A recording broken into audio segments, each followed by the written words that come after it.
영국이 망하고 있다. 요즘 이런 말 여기저기서 많이 들리죠? 공공의료 시스템은 거의 붕괴 직전이고 물가는 천정부지로 치솟는데 정작 실질 임금은 몇 년째 제자리 걸음입니다.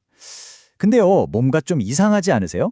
그렇게 망해가는 나라에서 억만장자는 왜 계속해서 늘어나는 걸까요? 오늘 바로 이 기묘한 역설에 대해 한번 깊이 파고들어 보겠습니다. 네, 바로 이 질문. 이게 오늘 우리가 풀어볼 핵심 미스터리라고 할 수 있죠. 도대체 어떻게 한 나라에서 공공 서비스는 무너지는데 부자들의 자산은 눈덩이처럼 불어나는 일이 동시에 일어날 수 있는 걸까요? 지금부터 그 답을 하나씩 찾아가 보겠습니다. 자, 이 역설을 제대로 이해하려면요, 먼저 이걸 알아야 합니다. 영국이 과연 어떤 종류의 부자 나라인가? 이게 우리가 막연하게 생각하는 것과는 조금 다를 수 있거든요. 바로 이겁니다. 이 한 문장이 오늘 이야기 전체를 꿰뚫는 핵심 아이디어라고 할 수 있어요.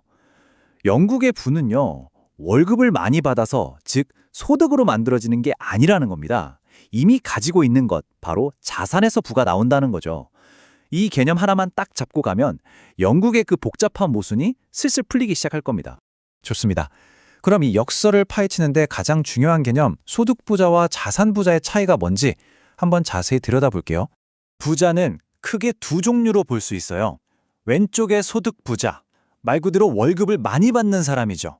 근데 영국은 지난 수십 년간 실질 임금 상승이 거의 멈춰버려서 사실상 소득만으로 부자가 되기는 굉장히 힘든 나라가 됐습니다. 반면에 오른쪽에 있는 자산부자, 그러니까 부동산이나 연금처럼 내가 가지고 있는 것의 가치가 올라서 부를 쌓은 사람들이죠. 이게 바로 지금 영국의 진짜 현실입니다. 이거 한번 보세요. 영국 통계청 ONS에서 나온 데이터인데 정말 흥미로운 지점을 보여줍니다. 영국 가계 자산의 무려 40%가 부동산이고요. 35%가 연금입니다. 이걸 합치면 자그마치 75%잖아요? 이게 무슨 뜻이겠어요? 영국 부의 4분의 3은 월급 통장이 아니라 집과 연금 계좌에 묶여 있다는 얘기입니다. 아니 그럼 영국은 어쩌다가 이렇게 소득보다 자산이 훨씬 더 중요한 나라가 됐을까요? 그 핵심적인 이유를 크게 5가지로 나눠서 살펴보겠습니다. 네, 바로 이 5가지가 오늘날의 자산부자 영국을 만든 기둥들입니다. 역사적인 부동산 소유 구조부터 사실상 여기저기 새는 상속세 제도, 또 전 세계 돈을 끌어모으는 런던의 힘, 그리고 가만히 있어도 돈을 버는 수동적 이득, 마지막으로 나이라는 변수까지. 자, 그럼 하나씩 제대로 파고들어 볼까요? 첫 번째 이유는 바로 역사, 특히 땅의 역사입니다. 영국은 수백 년간 이어진 대지주를 중심의 구조 위에서 특히 지난 수십 년간 집값이 그야말로 폭등했죠. 그래서 집을 가진 가구와 못 가진 가구의 자산 차이가 얼마나 될까요? 여기 보이는 숫자, 자그마치 15배입니다. 15배. 그냥 집 한 채가 있냐 없냐가 이 정도의 어마어마한 격차를 만들어내는 겁니다. 두 번째는 상속입니다. 영국의 상속세율 서류상으로는 40%로 꽤 높아 보여요. 하지만 이 세금을 실제로 내는 사람이 과연 얼마나 될까요? 놀라지 마세요. 단 3.7%에 불과합니다. 농지나 사업자산 같은 건 세금 공제를 해주는 식으로 합법적으로 세금을 피해갈 구멍이 많다는 거죠. 결국 부는 거의 손실 없이 다음 세대로 그대로 넘어가는 겁니다. 세 번째 이유는 바로 런던입니다. 런던은 그냥 영국의 수도가 아니라 전 세계 돈을 빨아들이는 거대한 자석 같은 곳이죠.